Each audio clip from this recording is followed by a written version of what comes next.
This tutorial is, excuse me, I'm going to try to demonstrate quickly how I use my homework planner that I wrote and how to go about getting the stuff out of the guide and into the planner in an orderly fashion that hopefully won't be overwhelming and crazy.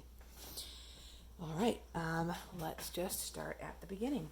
So the first thing on the homework planner is Bible reading. If you are doing that, whatever your Bible reading at home is going to be for your student is great.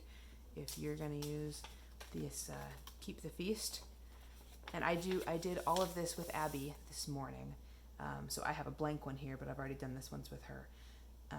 And I would suggest doing it with your child and making some of these decisions as we get on down, making them together. But here it is.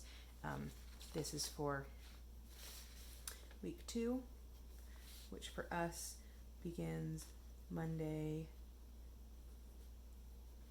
8/24, and runs through Friday, 8/28/20. All right, so got ahead of myself a little bit there. So for our Bible reading, I've only set it up as a 4-day week, so they get our community day, which is Friday, and the weekends off.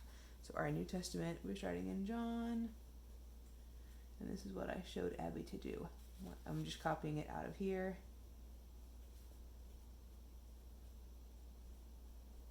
I don't even know if you need to write this in if they use this checklist for the year as their Bible bookmark. They can just check it off here, but it might be handy to have it on the school sheet as well so that they can remember that it's, they have to do it.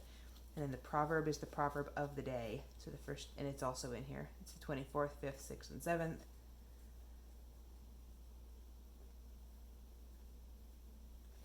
So there, that's in. Okay. The next thing on the schedule is logic. And as you probably know, the only thing they do at home for logic is whatever math curriculum you're doing. So this one's really easy. It's the beginning of the week. We're on lesson 1, 2, 3, and 4. If you still do speed drills and want to assign that, there's a spot for there. And I also left a spot to pick problems to share or discuss in class. 1 to 2, they could either, when they find their problem, they could write it right here, or they could write it in their math notebook, or they could write it any number of places. But that reminds them that that's the thing they need to do this week. Okay, the big one to really work on and not really be entirely sure what you're doing is for Latin. So I really wanted to show that. You'll see that across the top here, I have each of the sections that we're working through using the Amy Telliston revised schedule and her workbook as well.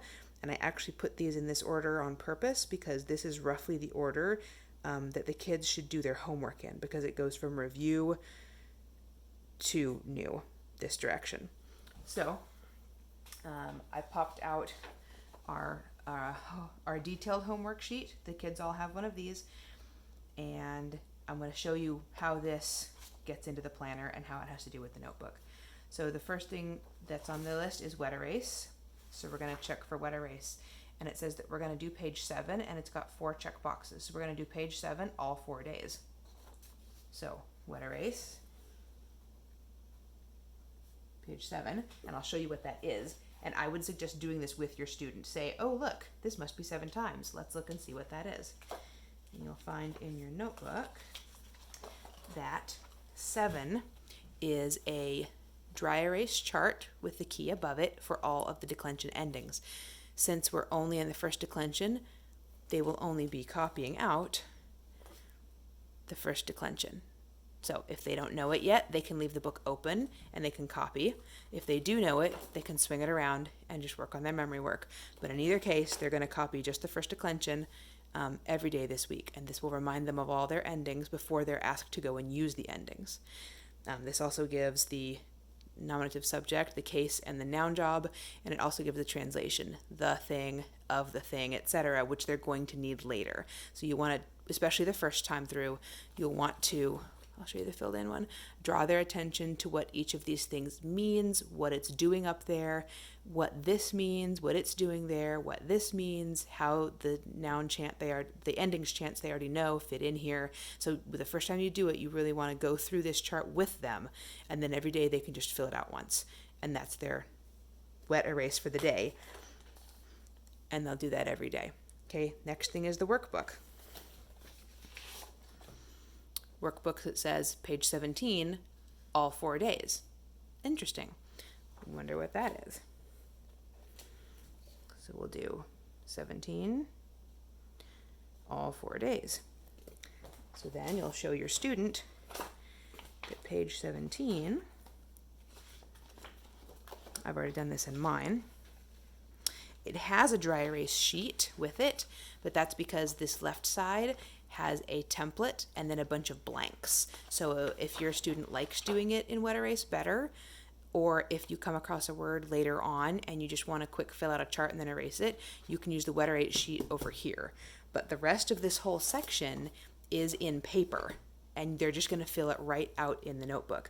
So you'll see that on this day, they have their noun 2, 3, 4. So the reason that we have 4 days all on page 17 is because there are 4 nouns, and we can do 1 each day. We can fill out the noun chart 1 a day.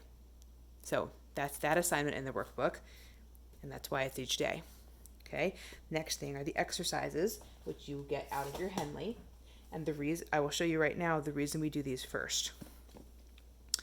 So in your Henley, and this is written in here which exercises it's going to be, 1, 2, and 3. So here on page 8, it has exercise 1, exercise 2, and exercise 3. And I don't know if you can read this. If you'll notice, exercise 1 says decline the words in the vocabulary, which is what we're doing on page 17. So if you've done page 17 already, you've already started working on exercise 1, and you're going to do it every day this week, so that by the end of the week, all of exercise 1 will be finished. I hope that makes sense. So the workbook is designed not to be extra work besides the Henley. It is designed to give you a lot of your Henley work in a workbook format. So page 17 every day this week is exercise 1. Okay, now we go down to exercise 2. Now this one, there's not space inside the book to do all of this. This one we're actually going to do verbally. Exercise 2, tell what cases these forms are and give the meanings. So for this one, your student will be looking at the ending. They'll be telling you what the vocabulary word is and what the ending is and what that means. So it's actually going to be really handy to take your notebook and flip back to that handy dandy wet erase chart that they studied and have this available. So when they see terom, they can come down the list until they find and see that it means the thing. So if it was terom, they'll say earth, the earth. If they see silwai, they can come down and say, it means of the forest. It also means to or for the forest. It also means the forests, plural. So if they leave this open, then they can use this chart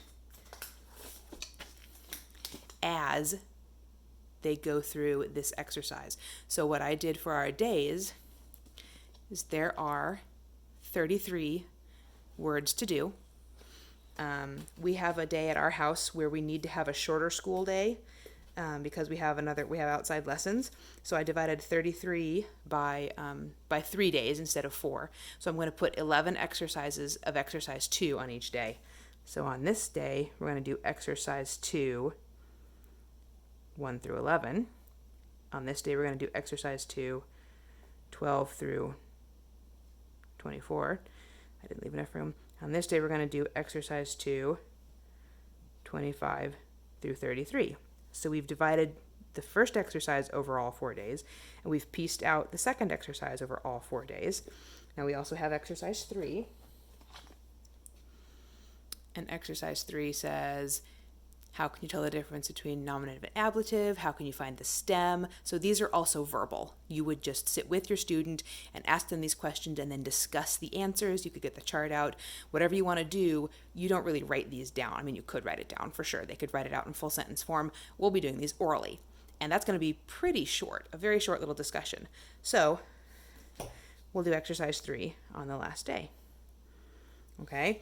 Now, for the reviewing of the vocab and the new vocab, Since it's week 2, we don't really have any review, but whatever that is, if you have your flashcards, you could write in, these flashcards, or just did you do it or did you not do it? So you can figure out at home how you're going to review. For the new vocab, that would just be going to whatever section the new vocab is in your chapter and either making your flashcards or chanting them back and forth, whatever you're doing for review. I have all this in the Memrise app. So Abby just went memorize, and then she can just check it off. Whatever's in Memrise, we'll do it there. Also the grammar rules. It wants us to study 14 through 25 and 32 and 33. So this is studying for the new lesson, but we also need to review the old lesson. So we're going to just do review the first 3 days, and then the last day before we go to school and learn this new thing, we will do the new stuff. So that'll be 14 through 25. I would write this more neatly if I was sitting down, in 32 and 33. We'll read this right before class. And then it has the reading. So that's literally just the read and highlight. That's the preview. Can't see that very well, which is 9 through 11. And again, we'll do that on the last day right before we go to class and get that lesson. So we don't need to read all these other days. I hope that is helpful for getting the Henley and the workbook into there and understanding what all the parts are for. The rest of the planner isn't that hard. So for research, this is where they're going to be researching and writing their paper. I guess I should keep coming back to so for grammar, we aren't going to use what's in this book because we're using Amy Tellison's. So we don't even worry about what's in there. Your student can just whoosh, strike that off. For research, they're going to research using 2 sources. They're going to write their paper and they're going to sketch. So Abby and I discussed together what would be best for her, and we decided that we would find the topic on Monday and we would get our sources and we would do 2 of our keyword outlines. Then on Tuesday, she would fuse and rough draft. Then on Wednesday, she would dress up. And on Thursday, that's a bad letter, she would polish. And every day, she would work on her sketch. She would start it and not worry about trying to finish it all in one day, and remember to just do a little bit more on her sketch every day until it's finished. So that's how we broke it up. You and your student discuss what you have time for. Okay. The reasoning strand, it's literally laid out in the book so that every single week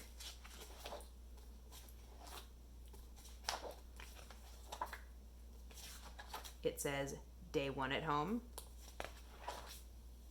day 2 at home, day 3 at home, day 4 at home. And that's literally it. You work straight in the book and there's nothing else to do. There's no research. There's no extra reading whatsoever. So for this one, we literally, just like math, did 1, 2, 3, 4. Okay, there's my other page. We're almost done. And that was reasoning here. And in the guide, it just says complete the assignments. That's all it says in the guide. And that'll be the same all the way through the analogies book. Okay, so for exposition, it of course depends what week you're on.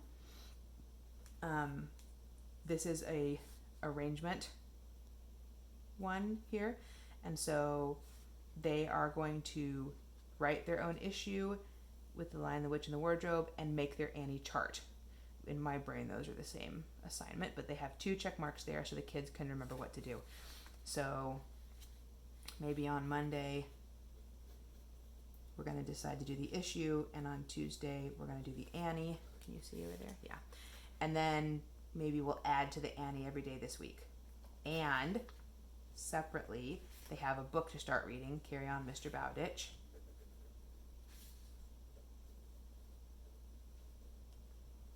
And I happen to know that there are 8 chapters that we have to get read this week, which means 2 per day. So we're going to do 1 and 2, 3 and 4, 5 and 6, and 7 and 8.